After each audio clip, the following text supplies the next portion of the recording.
Geek Out! Hey, welcome to another installment of Catching Up. I'm Sam. I'm Chris. And we've got another interview this week. This week is not a comic interview. We haven't had a non-comic interview for a while. Yeah. This is with Kevin Gould talking about his concept album, his hip-hop concept album, Stereo Myth. We'll have the episode, or in the episode description, you'll see the links to the actual albums, which you can stream and download for free. That was something he wanted to do to just get it out there as a piece of work, piece of art, you know? Absolutely. Something that he just wanted to share with the world. But you know what? Let's let him talk about it.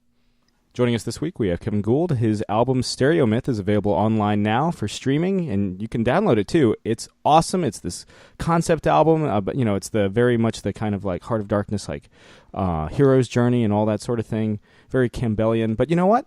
Let's let Kevin talk about it. Kevin, thanks for coming on the show.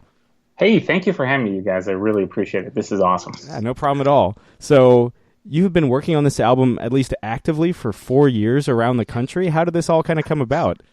Yeah, so a little backstory. I was in a graduate program at the University of Colorado, and I was teaching, one of the classes I was teaching when I was there was writing and rhetoric, as so many graduate students do. They'll teach that freshman comp class. And one of the things I had my students learn was about the monomyth. And in fact, what I did for a couple semesters, I'm not sure I should have done this, but I showed them The Matrix, which tells kind of that Campbellian sort of hero story.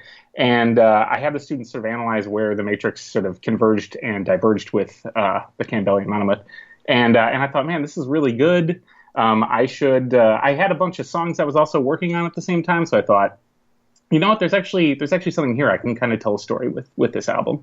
I've always kind of been like a big fan of the concept album as a medium, like an artistic medium. And I thought it lent itself super well to telling like a hero story, if you know what I mean. So absolutely, yeah. I mean, we all hear like the concept. I mean, you know, Corey. You know, we could talk about Corey. You know, she kind of introduced us to this album, and but like, she sent it to us because we know that like she knows that we know like the concept album is the greatest fucking thing in the world, unless it's music from The Elder. By yeah, Kiss. Unless it's music from The Elder by Kiss. But like the concept album is the coolest thing because you really can, and it could be anything from telling a story to being a concept about, let's just sing about, you know, mental illness and insanity like Pink Floyd does, you know, or let's, you know, because I mean, or Dream Theater with 6 Degrees you know, of Inner yeah, Turbulence. Dream Theater with, you know, Dream Theater, yes, yeah, for sure. With writing, you know, the lyrics of like basically you know, an actual theater play. But yeah, so the concept album is fantastic. What are there any, just because we're concept album nerds, are there any that just jump out like right at you that you're like, this is a perfect example of a concept album?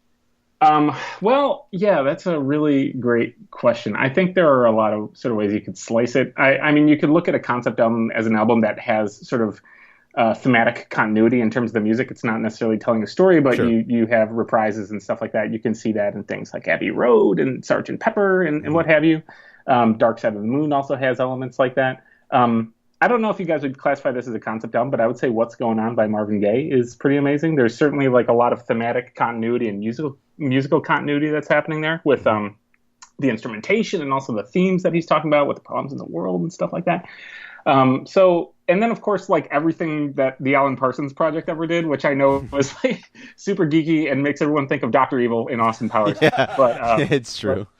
But yeah, man, they had some amazing stuff. In particular, like The Turn of a Friendly Card. I don't know if you guys have heard that one, but it's this wonderful concept album about a jaded old man who decides to leave his house, and he goes and he gambles his life savings away, and it just ends on this like rough note where he just loses all of his money, and that's it. And it's just it's awesome. So I guess like Turn of a Friendly Card is one that I just like get super psyched about. Nice. What about you guys? Do you guys have like favorites? The Foo Fighters album, what was the one with Monkey Wrench? What's the Color and the Shape?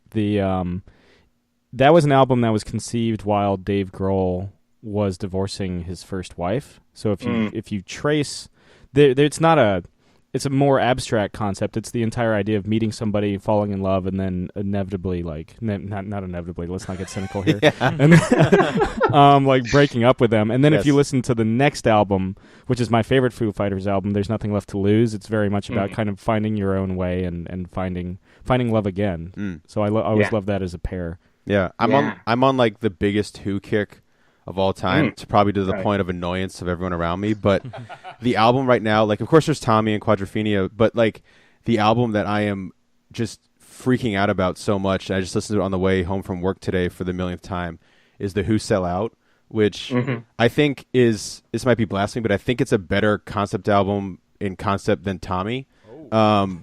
Because I think, well, it's an easier concept too. It's just a love letter to pirate radio. And so, and the front covers them, like, Pete Townshend's got the giant deodorant, and Roger Daltrey's in the tub of Heinz baked beans that he got an pneumonia from.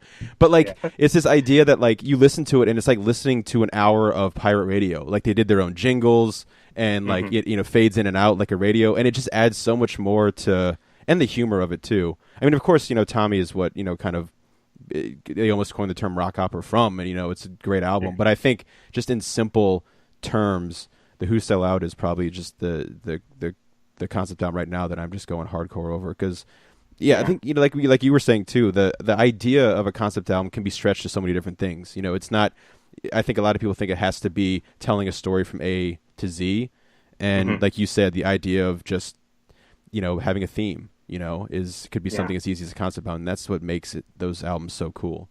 I'm gonna go a little crazy, a little off the deep end, but one of my favorite concept albums that I've ever heard is by Devin Towson, and it's called Ziltoid the Omniscient, and it follows the story of an extraterrestrial Ziltoid coming down to Earth, who threatens to destroy the entire Earth unless he can be given the world's best cup of coffee. It is wild, and I recommend that everyone check it out. Yeah, I'm looking at the cover art right now. It's unbelievable. It's great. They even got kind of the Indiana Jones font going. Yeah, nice. Yeah, I actually saw him live once. Indiana Jones? Yes. And Devin Townsend, but and Drew Struzan. Yeah. No, yeah, I mean, concept albums are the coolest. Yeah. Now, I mean, this album has very clear, like, kind of like Eastern Asian, kind of like the 70s kind of grindhouse kind of kung fu feel to it. I mean, you kind of get that from like Jump. Was that like a big inspiration for like lyrically and tonally that you were going for? Sort of the 70s grindhouse thing? Yes, absolutely. So I was actually kind of getting a list of the samples that we used together in this album, and all of them except for like 3 were from the 1970s. And so, and some of it actually is, it's also, there's some sort of score music too that gets sampled and stuff like that. So there's definitely like a super intense 70s thing going on. And sonically, it was very sort of difficult to achieve that sound. In fact, I enlisted the help of my friend. I got to give him a shout out. His name is Aaron Hatch. He goes by the name Fresh Big Mouth with an F, Mouf.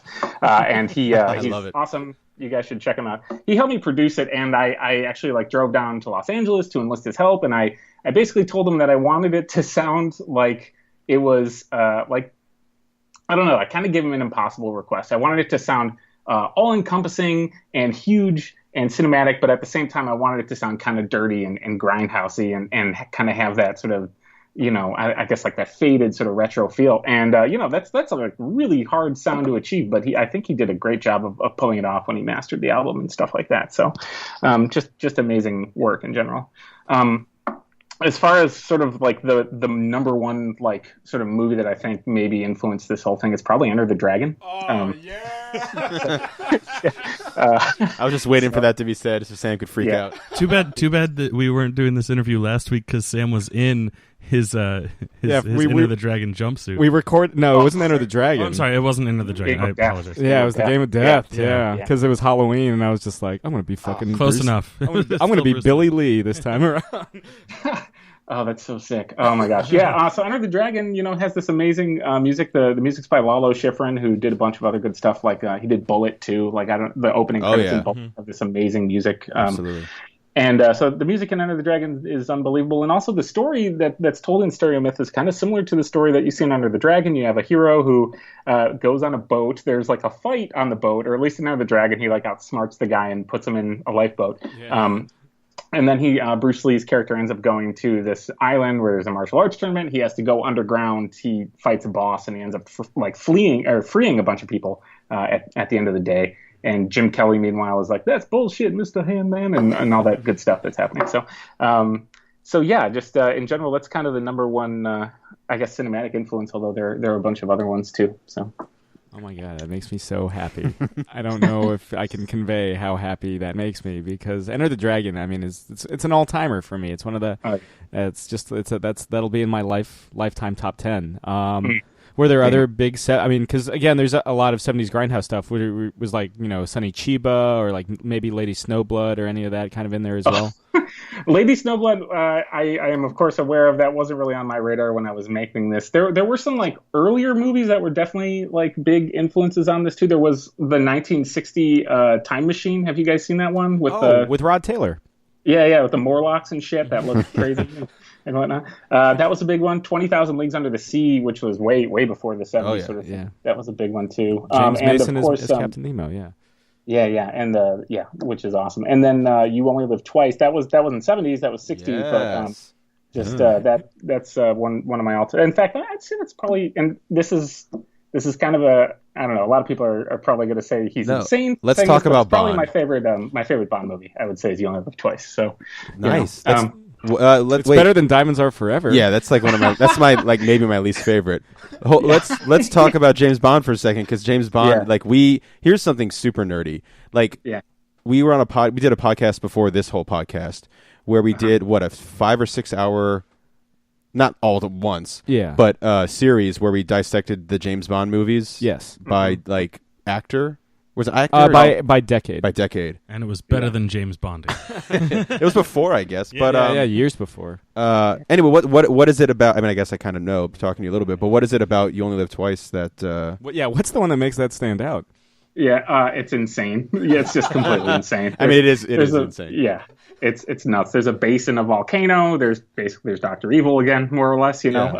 I guess it's Blofeld, but Anyways, so there's a volcano base. There's a weird ultralight that shoots rockets. The music is incredible. There's that space capsule scene that's insane too. It's completely over the top.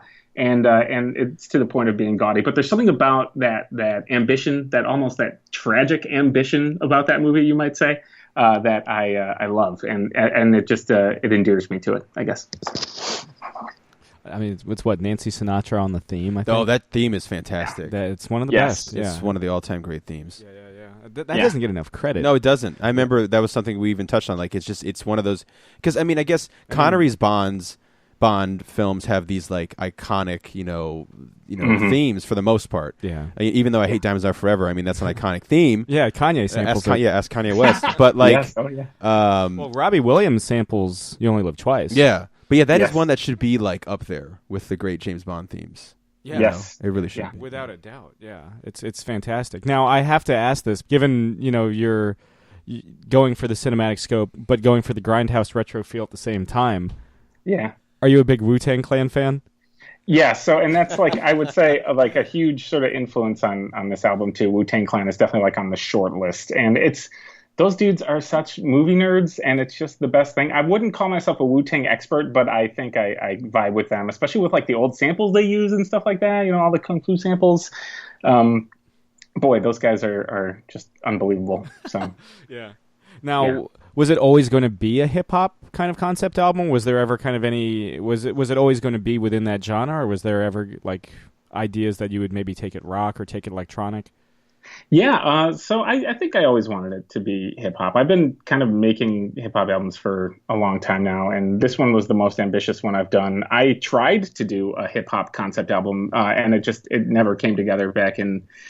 Probably about 2005 this was happening, and the entire thing was based off of Igor Stravinsky's The Rite of Spring. Again, just huge cinematic sounds. It was kind of going to be more political. It was during the Bush administration when I was trying to record all this, so, 05, those are dark days, but never came together. So I kind of view this as the redemption of that. Like, I finally got the project together, got it out in the world, and I'm feeling great about it, so... Yeah. Well, I mean, you were mentioning it was a 4-year process, and you had mentioned your producer and driving out to LA and getting this, but you had worked on this, in Boulder, in the Bay Area, in Los Angeles. Like, what was that entire like to be committed to this, to this project for 4 years? How did it kind of coalesce and evolve and all that sort of thing? Yeah, that's a really good question. So I will say it started as just a collection of, beats and songs that I had that weren't really related in any way. I think everyone's songwriting process is kind of different. The way it goes for me is it's 90% listening for me, just digging through old songs and old records and listening. And if there's something I hear that I can loop, I'll try and make a little beat. So this would have been back in like 2011 or 2012. I had a collection of like 9 or 10 beats, and one day I was sitting down and I realized, oh wow, like a lot of these I can beat match, like I can sync these tempos up together.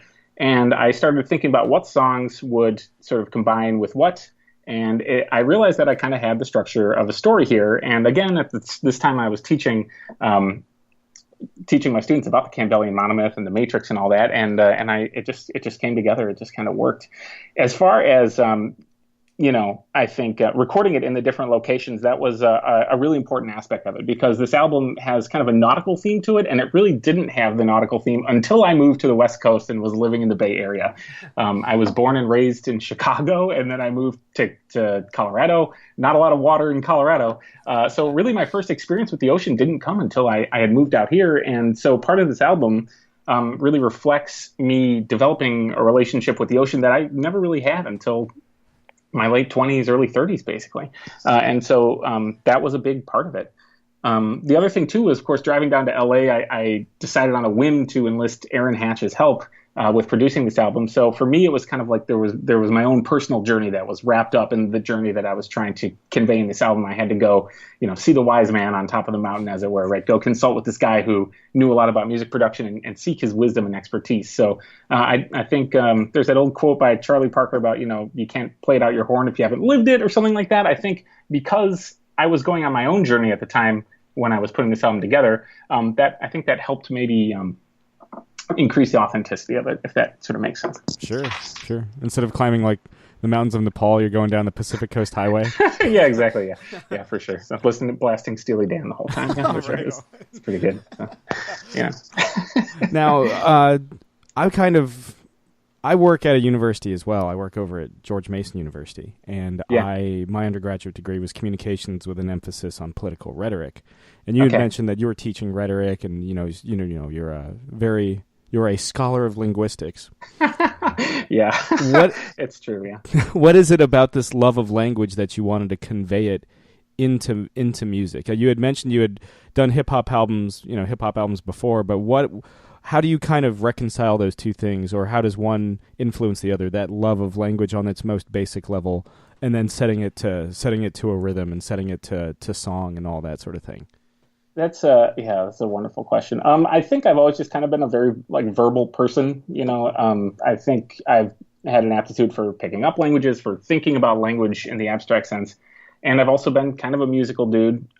So hip hop is kind of the perfect intersection of those things. And there's a lot you can do with hip hop that just, for all lovers of language, there are just so many aspects of it. It can convey emotion. You can do witty stuff with rhymes. You can do witty stuff with, the words that you're using, the vocabulary you choose to use. It's really just, as far as verbal art forms, for me, it's the pinnacle, and there's just something deeply satisfying about crafting a phrase and saying it in the right way. There's one lyric I have that it's you see scallywags, scoundrels, just a tad down, grills missing teeth, legs missing feet, walk like a skewed beat. And every time I hear that, I'm like, hey, I did a pretty good job with that. So there's just a certain kind of satisfaction I get when I am able to craft the words I want them to be crafted. And that's what makes it so unique and awesome for me. I've played in a lot of musical groups. I play guitar, I play some bass and drums, but really the satisfaction I get from dropping a good flow is unparalleled. 8 Mile status, nice. Yeah. Oh man. We had I should say I tried to. There was like a brief time where I was convinced I could freestyle when I was in college, and I tried to get into some rap battles with dudes, and they just annihilated me. It was just so bad. Because that's not the kind of verbal knowledge I have. Those guys are so witty and just unbelievable, and I need to sit down with a pen. I need to revise, and I need to take time with my writing process. And boy, if I ever have to battle an MC again, I'll just get humiliated. It'll not be like 8 Mile. I won't. Yeah. My palms won't be sweaty. I'll just pass out. Mom spaghetti. It's funny because speaking of that, we had a buddy who he was telling us once that like he got really drunk at a party and he was trying to sing along to that song To lose yourself. and all he could remember was Mom's Spaghetti. So he kept going, Mom's Spaghetti. Give us the Mom's Spaghetti. And he just kept saying Mom's Spaghetti over and over again until it became like a mantra of Mom's Spaghetti over and over again. There's actually, I don't know if you guys are familiar, there's a YouTube version of that song where they just replace like every fourth bar's rhyme with Mom's Spaghetti. It's the greatest thing in the world. Highly recommended. Oh, man. Yeah, it's one of the all-time great lyrics, I think. There was I was at a bar last night, and we'll get back to the album, I swear to God. But I was at a bar last night, and they were playing "Fly Away" by Lenny Kravitz. Yeah. And one of my buddies brought up this YouTube video, and it's just like they always went to like the verse like "float like a butterfly." Like that's like every line he had it like end with that. Oh, man. Oh God. Yeah, music. What a hell of a thing. Yeah. So how is the? I mean, this is the product of at least 4 years. How has the response been to it so far? Well, at the very least, everyone I've talked about has been polite enough to tell me they loved it. But I've been trying to get the word out, reaching out to blogs and stuff, and so far I haven't gotten too many bites. But the people who have gotten back to me, obviously they've gotten back to me because they dug it, and it's been good. So for me, it's about the reason why I'm doing this. I mean, I derive a certain personal satisfaction just from creating the art, the music. But man, if I can just enrich one person's life, with this music, if there's one song I make that can make someone's day a little better or help them, think about things in a different way, then I've done my job. So I'm already pretty happy with this. My goal was to create sort of a piece of art that would reward the listener and that could be put out there for free. We've already had a few thousand downloads, which is a good start. I'd like to get more. But yeah, so far so good. I hope to keep promoting it, and we'll see what happens. I mean, I know this is kind of like asking a marathon runner after they finish or while they're in the middle of a marathon if they want to run another marathon. But what do you have percolating next now that you've kind of wrapped Stereo Myth?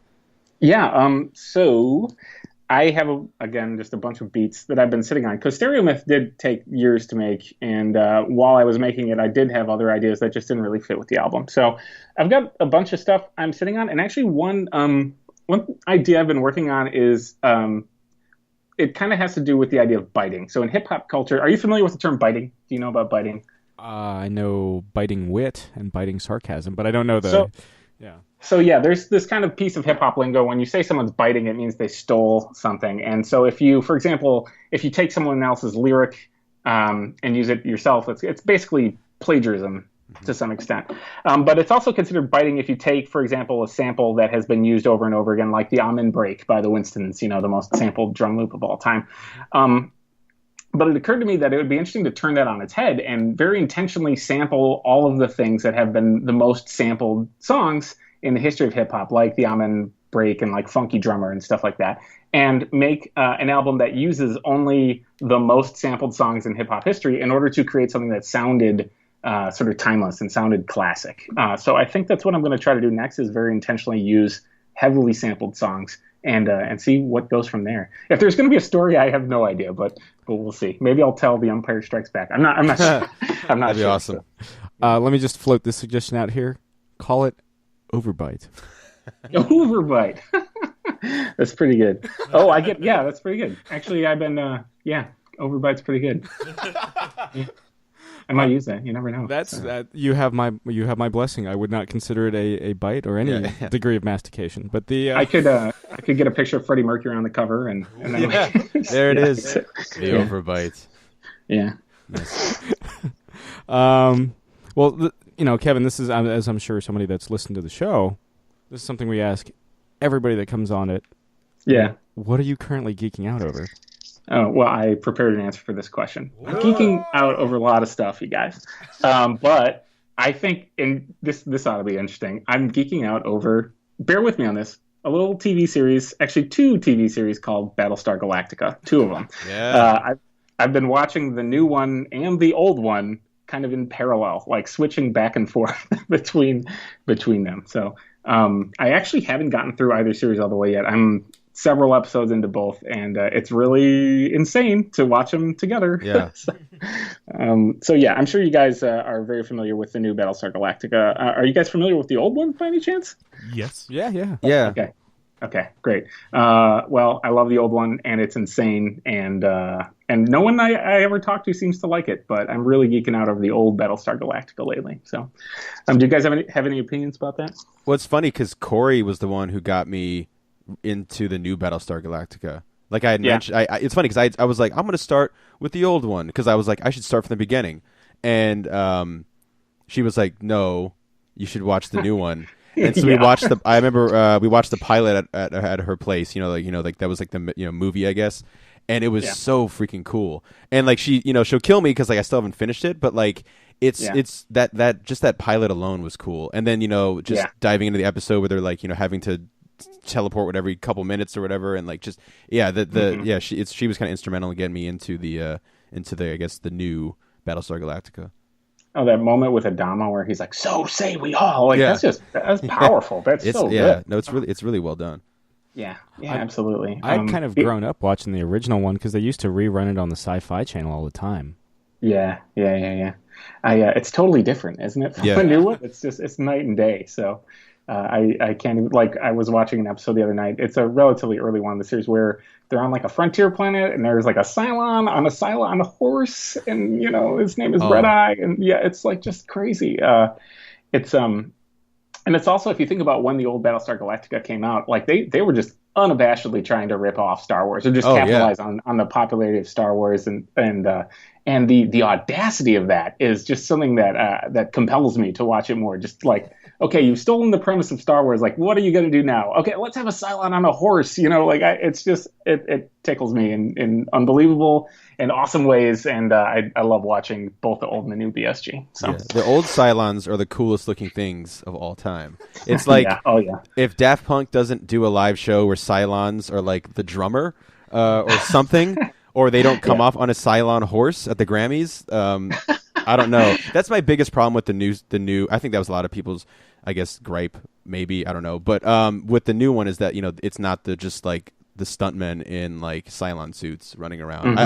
There's that famous picture. I guess not famous, but like there's that picture if you type in Cylons, like it's the one that most people see of just like it looks like an album cover to like a 70s disco, and he's just standing there, and the sparkly shine coming off of it is so bright you almost can't see the Cylon. Yeah. Oh my gosh. Yeah. They're the most reflective suits ever made. They're so it's cool. Insane. I love Cylons. So good. Yeah. Yeah. I guess the other thing I've been geeking out on is Werner Herzog movies. I'm actually going to see him speak later tonight at the Castro Theater. Awesome. Oh my God. Yes. That's so cool. Yeah, going to see Herzog, and hopefully I'll get a chance to shake his hand or something. That'd be so cool. Do you have a favorite Herzog film? Oh God, so many. I just watched Nosferatu for the first time recently. That's my favorite. It's really good, and Klaus Kinski is unbelievable in that, and that's great. I love Fitzcarraldo, and then as far as documentaries go, Grizzly Man is just unreal. So, what about you guys? You guys big Herzog dudes? Oh, I mean, so we go to we help out Image at the Image booths like around the country and stuff, and Corey's been very instrumental in getting us to kind of like help out, and I write a column thanks to her now, and I write a couple columns, and I translate books for them and that sort of thing. So that's cool. I get to use my like foreign language background for something for once. But when we were going to San Diego in I guess in July, Jake and I were convinced that on our flight to San Diego was Werner Herzog. Like he was sitting up in the front of the plane, and he kind of had that like that German like long stare, the 1,000-yard stare. It wasn't him, but like we like to tell people it was for him. the sake of the story. It's Werner Herzog. Yeah. But oh my gosh, absolutely. There's Bad Lieutenant is a Herzog. Oh film. my God. Oh my God. Yeah. My favorite is Into the Abyss, the documentary about the death, like that. Like it's going to sound so cliche, but like shook. Like I think it was on Netflix when I watched it. Like shook me to my core because like he interviews this kid basically who's about to be put to death, and and then also interviews the family affected by it and talks about the death penalty and everything. And it's just it's just this brutally like Into the Abyss type look at the death penalty and how a murder affects these two different sides. Yeah, I would say like my favorite My favorite Herzog film is Nosferatu, and I'd love to talk to you about it right after I mentioned that my favorite Herzog documentary is Lessons of Darkness about the Iraqi oil fires. Man, that one's so heavy. Oh my gosh. Yeah. Where you're seeing all these he's like quoting Revelations while you're just getting these aerial shots of all these fires. And at the very end, I guess spoilers for a 25-year-old documentary, after the oil fighters have put out the last fire, they're just like, let's do it again. And like one of them flicks the cigarette into the oil and it all like goes up again. It's just like, oh my God, but no, Nosferatu. I mean, it's his favorite German directed film was the original Nosferatu. And so he's like, I'll see what I can do with it. And it's like, it's like an art house version of Nosferatu. It's awesome. Yeah. Bad Lieutenant's mine just because of Nicolas Cage. The greatest scene in cinema history is when I don't remember the specifics because I to be honest, I watched it once when I was working at Blockbuster, but it just left this impression on me where they're in that shootout with like the Jamaican drug lords, or I don't know what it is, and he sees the soul get up out of the body and start dancing.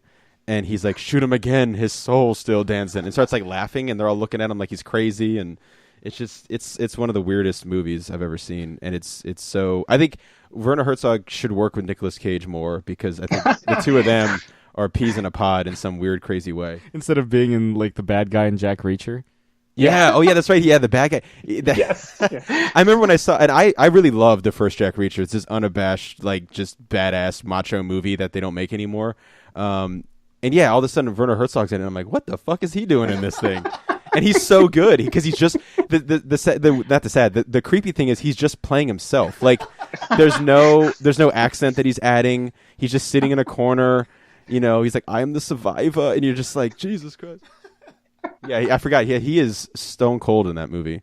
Ice cold. Yeah, absolutely. Yeah, I was listening to an interview with him. I think he was on WTF, Mark Maron, and he said he loved playing a villain. He said it just came very naturally to him, which I guess isn't very shocking. Yeah. So, I'll have to listen. Yeah. I've been listening to like Mark Maron stuff. Actually, you should check out recently. I don't know if you listen to his stuff like a lot, but Roger Waters was on, and he, in my opinion, like The Wall is the greatest concept album of all time, and he talks a little bit about it. I mean, he's kind of a little bit sick of that because he's been touring it for years and years, now. But did you see he did a documentary that came out last year just called Roger Waters' The Wall, where it's the live performance, but then he also like goes to his father's grave, and it's like kind of a documentary / concert film, all about The Wall, and it's just the coolest thing in the world because he's really kind of updated it to current day kind of struggles, while still keeping the original kind of paranoia of The Wall intact. But anyway, he talks a little bit about it with Mark Maron about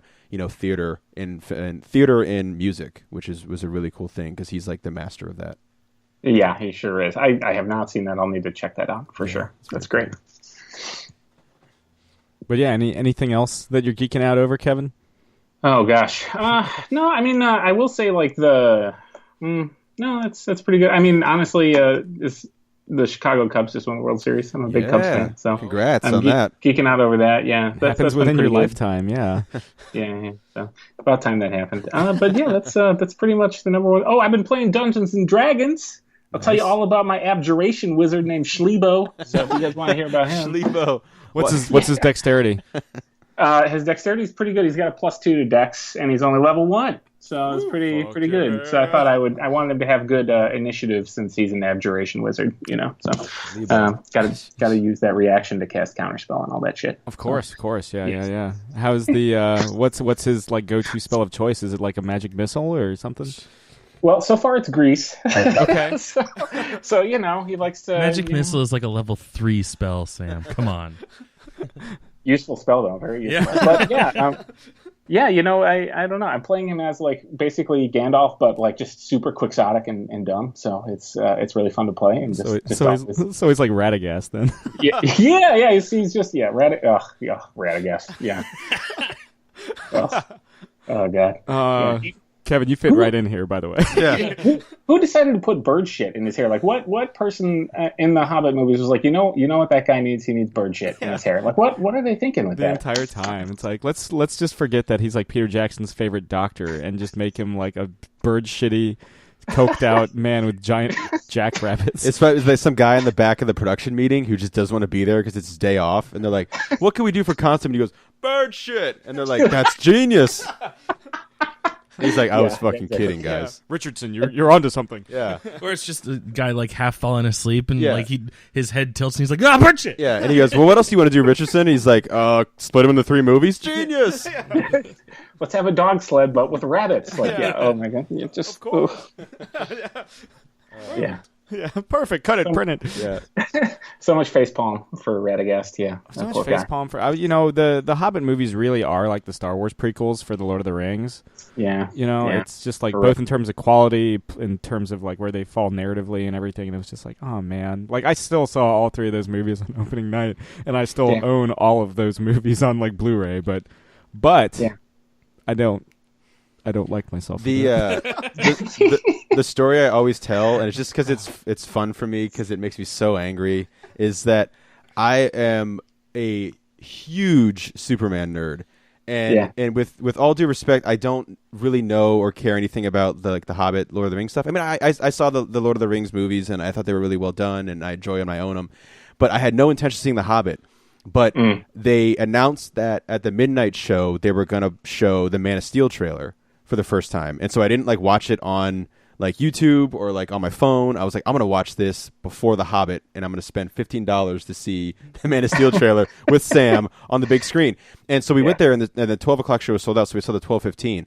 And as the trailers are going by, they're not showing the Man of Steel trailer, and then the last trailer plays, it's not Man of Steel, and then like the credits start playing for The Hobbit, and I had this awful realization where I'm like, oh shit, now I have to watch The Hobbit, and I didn't see the Man of Steel trailer.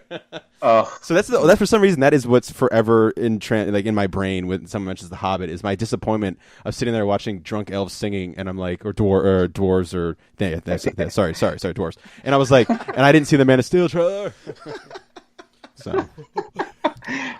So that's my that's my story with that. Yeah, man. Now, to tie it back to the album somewhat. Yes. So you had mentioned that you tasked your students with writing about the Campbellian myth and showing them the Matrix and everything. Mm-hmm. What really was it that you wanted to do? Was it the Campbell myth, the hero's journey, something that you were always fascinated with? What are some of your favorite examples of the hero's journey? Sure. Just to kind of get into that broad abstract topic. Yeah. So I think I myself became aware of the hero's journey when I was in college too. I was taking a comparative literature class, and we were reading Gilgamesh, and that was where it first kind of got sort of brought to my attention.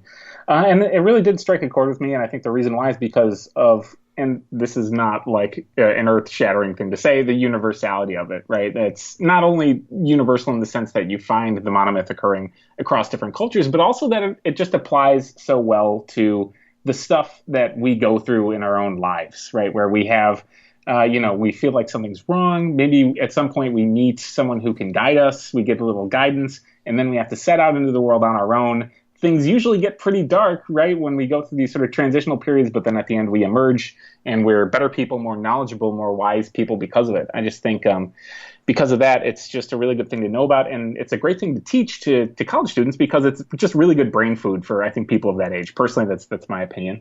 As far as monomyth stories, my favorite probably has to be A New Hope, I guess. That's going to be number one. It follows it pretty well. And then you got The Matrix, of course, and then there are a bunch of older stories. You got like Orpheus, you got Jonah, all those other sort of monomyth stories. I was trying to think of other ones actually before we did this interview, and I had a hard time coming up with kind of like modern ones. I feel like Kingdom of Heaven kind of has a little bit of that going on. You got like Liam Neeson as the mentor figure. That's a pretty good example. Can you guys think of? Do you guys have any particular favorites? I mean, Batman Begins is kind of that hero's journey. Yeah. That's speaking of Liam Neeson. Yeah, as a mentor figure, but also secretly the bad guy. Yeah. That's certainly one. To tap into Orlando Bloom again. Certainly the first Pirates film. You could argue the entire Pirates trilogy, but let's be honest, it's really just the first Pirates movie. But some weird shit happens in 2 and 3, and then I've never actually seen 4. Those are certainly a couple of. I mean, Star Wars. As I've gotten older. As a kid, I've and I still love Return of the Jedi quite a bit. But as I've gotten older, I'm really warming up to, Star Wars, like A New Hope or Episode 4 quite a bit. Yeah. It's the most complete Star Wars movie. If I watch Return of the Jedi without watching Empire Strikes Back first, something kind of feels off. Like Right. I have to, just like if I just watch Empire Strikes Back and don't immediately follow it up Return of the Jedi, I'm like, what's going on? Yeah. It's like when I watch Star Trek 2, when I watch Wrath of Khan, I have to watch Search for Spock. Like or Rocky 3/Rocky 4. Yeah. For me, it's Rocky 1, Rocky 2. Well, it's funny because I think Rocky is the hero's journey. Mick is definitely the old man mentor. And, he refuses the call for, I'll be a good sparring partner, no cheap shots. They're like, no, you're in for the fucking heavyweight. I guess the whole, like, all 7 now Rocky films, all of them are kind of there. Well, certainly Creed. Creed Creed's definitely. the hero's journey. Creed's the hero's journey. I mean, the first Rocky movie is definitely the hero's journey, and, obviously Creed. You probably throw most Stallone movies in there. Rambo's probably the hero's journey. But cool. Especially sure. First Blood. Yeah. I would have to say, since you invoked Star Wars, are you more Star Wars or Star Trek? I'm more of a Star Wars guy, but I love Star Trek. I'm actually going all the way through TNG right now, so I'm on season 6. So Further along, pretty sweet. Yeah, you're in the good sweet spot. Once you get past those first 3 seasons, it's all easy sailing. Mm-hmm. See, yeah, and again, they start to get so ambitious with what they're doing. It's amazing stuff. But yeah, so I guess Star Wars, but I love Star Trek too, certainly. I was thinking, I guess Riker kind of goes on his hero's journey with the best of both worlds, parts 1 and 2. Oh yeah, he sure does. Yeah, he finds himself right. He has the mentor figure in Picard, but then Picard gets captured by the Borg, and oh my god, that one shot where they show Picard and there's just that single tear that goes down his cheek. Oh my god, that's my favorite thing. But anyways, yeah, Riker ends up proving himself, right, and he ends up saving the day. That's a really good example of that one. Well, yeah, and even before Picard is captured, there's that entire debate. Like, at this point, you could captain your own ship. You've been the first officer for quite some time. And they had a whole episode dedicated to, like, Riker, why aren't you on your own ship? Yeah, and so there's this entire, and then it was always kind of a surprise given that arc that at the end of Best of Both Worlds Part 2, he's like, I'll still be the first officer, and it's like, oh, okay, and it's not until like Star Trek Nemesis where he gets his own ship, the Titan, to be fair. You know what? I just rewatched Chain of Command recently, that 2-parter where Picard gets sent to the Cardassian planet, one of the Cardassian planets, and Riker there's this new captain that's working over Riker, and it was just kind of weird to me because shouldn't Riker be regarded as like a hero who saved humanity? Yet this new captain showing up, he's like, I don't like Riker. He's insubordinate. It's like, dude, he's Riker. He's the man. What are you doing here? Yeah, he saved all of humanity at that point. Just at that point, let's not, barring any other Star Trek adventure where they save like hundreds, millions of lives, and it's like, it's the guy that plays Cohagen in fucking Total Recall. That's just like, I don't like you here in support. See you at the party, Richter. Yeah. That's a hero's journey too. Total Recall. Eddie Absolutely. Schwarzenegger film, even if it isn't, is the Junior is the hero's journey.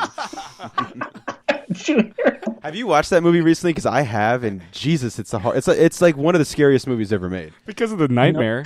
It's like the Snapchat filter baby now. Like, now, like the CG and like special effects quality they had for Junior, we have on our phone and Snapchat. But like, I think they talked about that and how did this get made. But yeah, I mean, that's a terrifying movie. Although Emma Thompson is just like the most charming person in the world. I think she's like that in any movie, but I know How Did This Get Made? They're like, that was what made me want to rewatch it. And they were like, at least Emma Thompson's fantastic, and she is. She really is. I actually have not seen. I probably haven't seen Junior in 15 years. I would say, if it's even, it's got to be. It's got to be more than 15 years old at this point. When did that come out? Like 93? Yeah, yeah. And I remember, I think Danny DeVito's kid they named Jake, and that's my name. And I just was one of those weird things. I don't want to be associated with Junior in any way whatsoever. I don't know, but yeah, Schwarzenegger's. He is the hero's journey. I think his actual life is the hero's journey.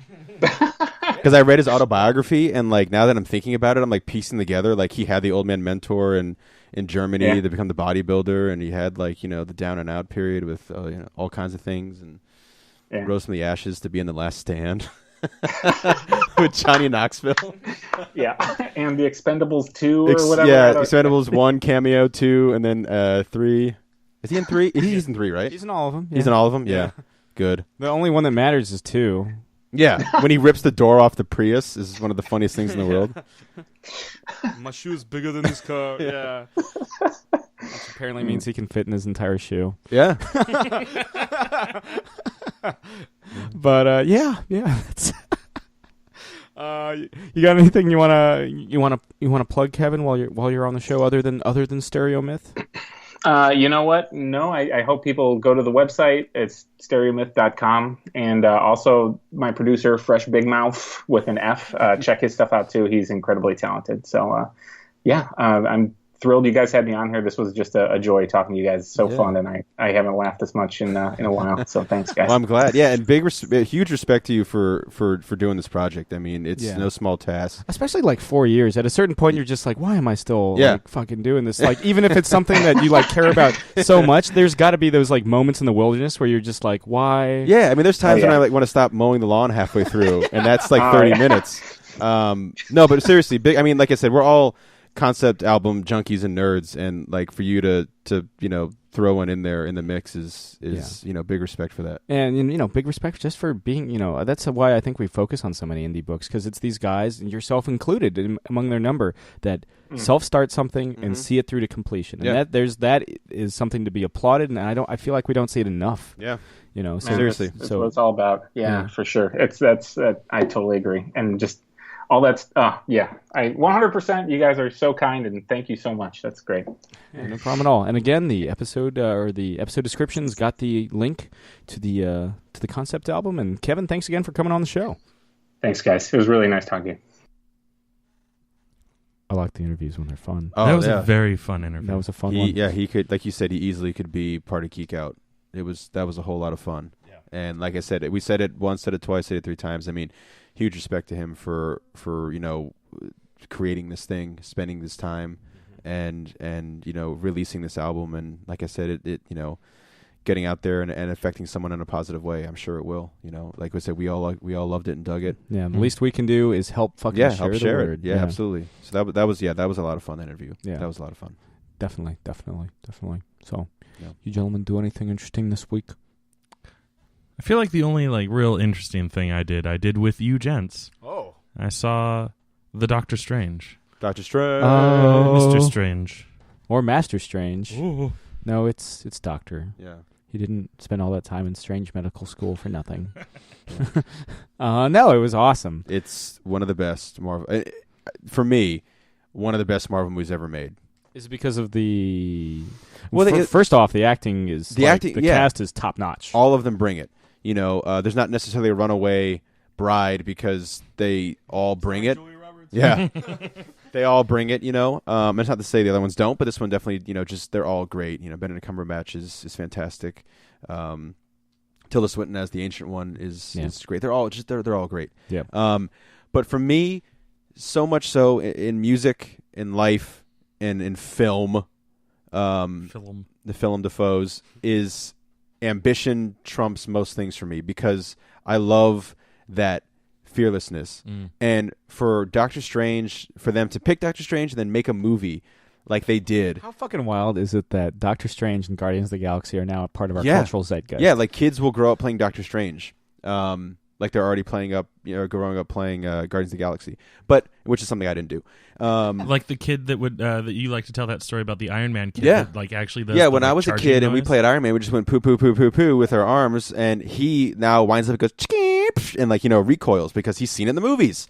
And so I mean, again, for almost a decade now, Marvel's been they have this mold, and it's just working and working and working. And there's a couple ones that are breaking free, like Ant-Man and Guardians of the Galaxy. But for me, no movie has smashed that mold better in the best way possible. And I'm not saying that mold is old and tired, because Civil War proves it still works very well, is Doctor Strange. There is a scene in particular dealing with the multiverse that he sees for the first time that will blow your mind. If you hate the movie, you will still love that scene, because it is so ambitious and wonderful. And I think we all saw it. Obviously we all saw it, but I think we all had the big smiles on our faces throughout that movie. This is the another thing that I think is real telling of how well done and shot it was, because that's where I came in. I was going. I don't know dick about Doctor Strange, and so I was like, this looks pretty. So I'm gonna go into it just kind of like as a film nerd and being like, okay, let's enjoy watching this. Yeah. And it's the first movie I would say since Scott Pilgrim versus the World came out where I want to rewatch that movie and I want to see it in 3D. Unfortunately, Scott Pilgrim wasn't available in 3D. I think it would have they would have been able to play with it and would have benefited potentially visually from it. But Doctor Strange I can see in 3D, and I am really hyped to potentially do it because it looks amazing from what I've seen.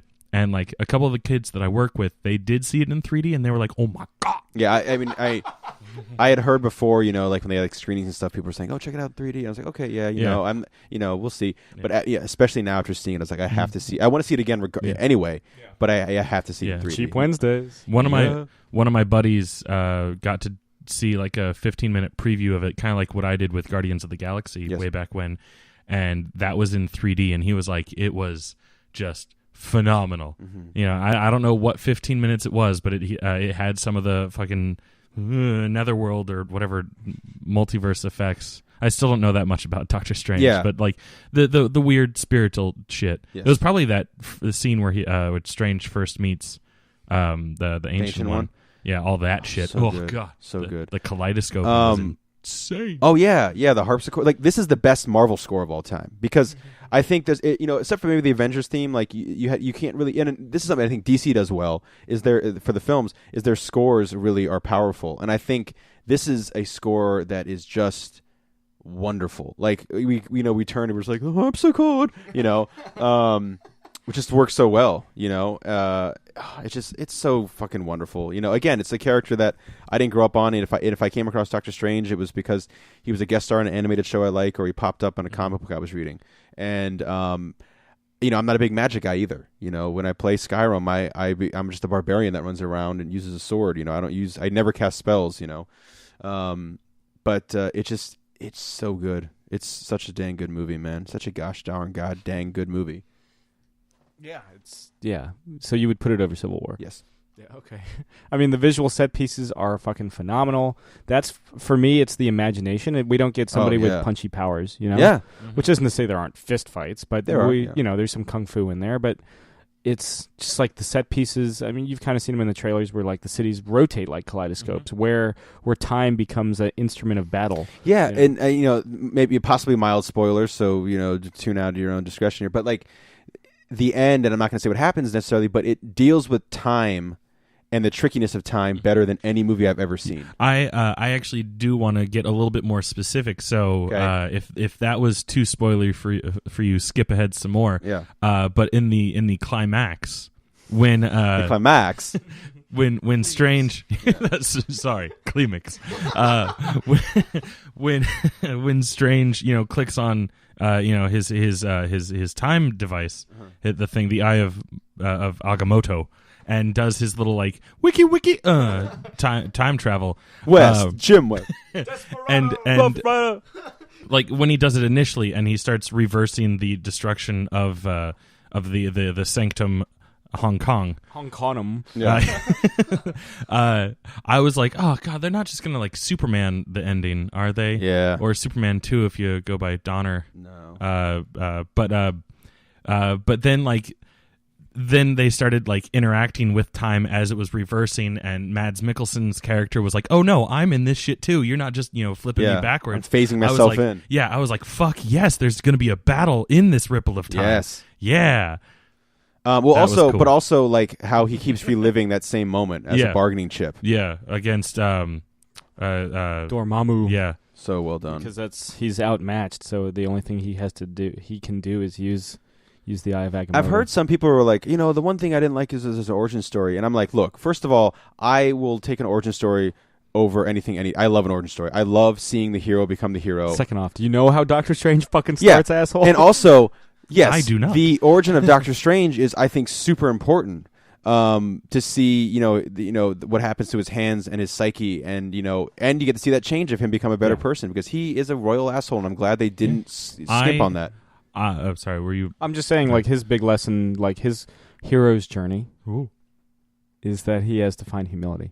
Because even when he first gets to the Ancient One's place, he still thinks he's the king shit. Mm-hmm. You guys know, and I'm sure our listeners know because I talk about it frequently when we talk about superhero movies. Typically, I hate origin stories, but especially when it's, for all intents and purposes, a new character to the medium of movies.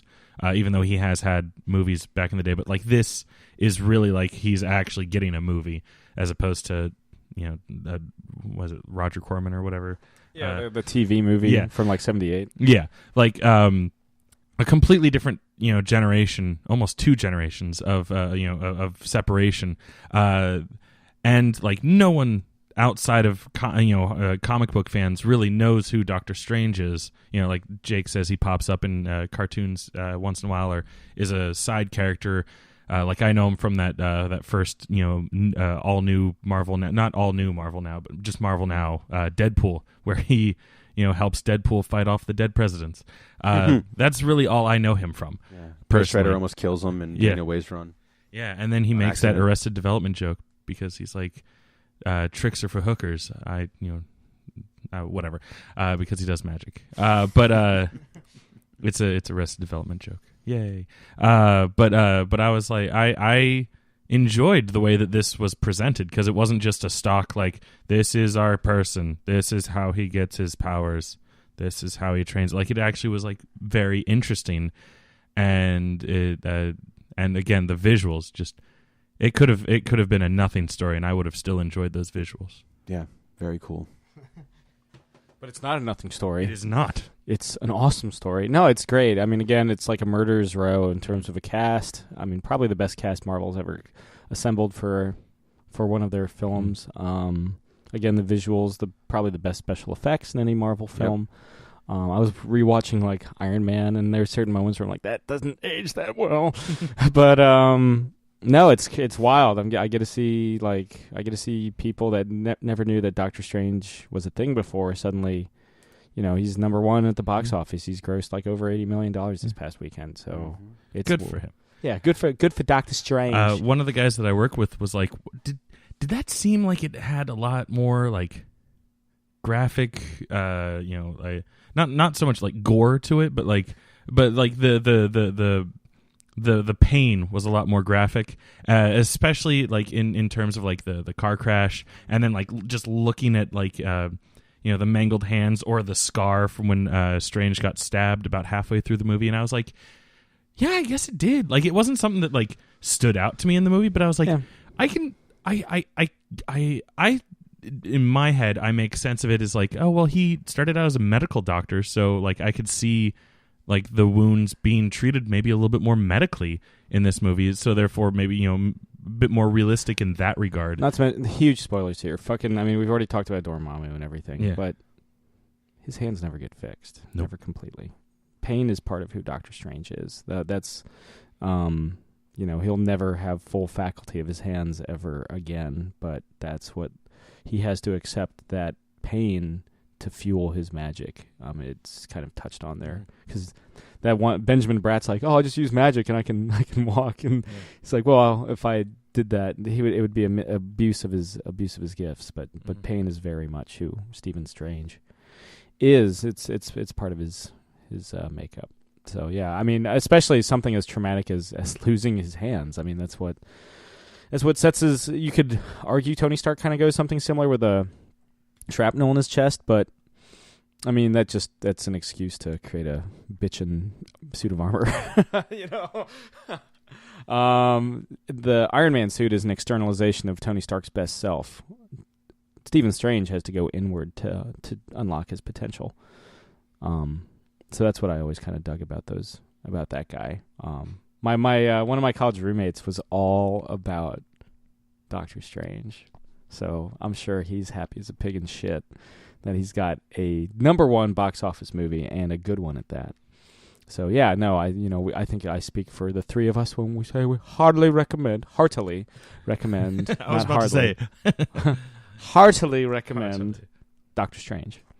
There's really only other one movie I want to see this month, and that's Fantastic Beasts and Where to Find Them, which is apparently New York based on the trailers, because they're in fucking... Yeah, they were while I was living up there, or like right after I moved. Like while I was living up there, they were putting up signs, one asking for extras, and then two warning you that this street's going to be blocked off in a couple months for or not a couple months because they don't put it up that far in advance, but in a little bit for filming. So they had started very a minute principal filming while I was still living up there, and then sorry, I had a hiccup, and then by the time I moved out, they had actually like ramped up actual production. Yeah. But yeah, you guys got anything else post Strange, or if you have any closing thoughts on Doctor Strange or anything? No, I still need to see Hacksaw Ridge. I haven't got a chance. I've been really busy to see that yet, but I really, really am looking forward to that myself. But no, I mean, I think we pretty much hit the nail on the head with Doctor Strange. We talked in the interview. Like I said, we had a lot of fun. That was awesome. And concept albums rule. That's all I got to say about that. Yeah, you got anything to add before we sign off, Chris? No, I feel like all I really did this week was Doctor Strange, and then work. And you don't want to hear me talk about work. I don't. Yeah, you certainly don't want to hear me talk about work. So we're just going to go ahead and say, listen to Stereo Myth. Check out Doctor Strange. Again, the links to Stereo Myth are in the episode description. And thanks again to Kevin for coming on the show. This has been another installment of Catching Up. I'm Sam. I'm Chris. I'm Jake. Fried chicken. Thank you very much. Good night, Eric Bana.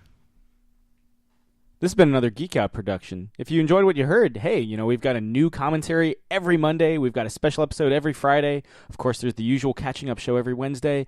And you get book club episodes just about every Tuesday these days. Thanks for listening.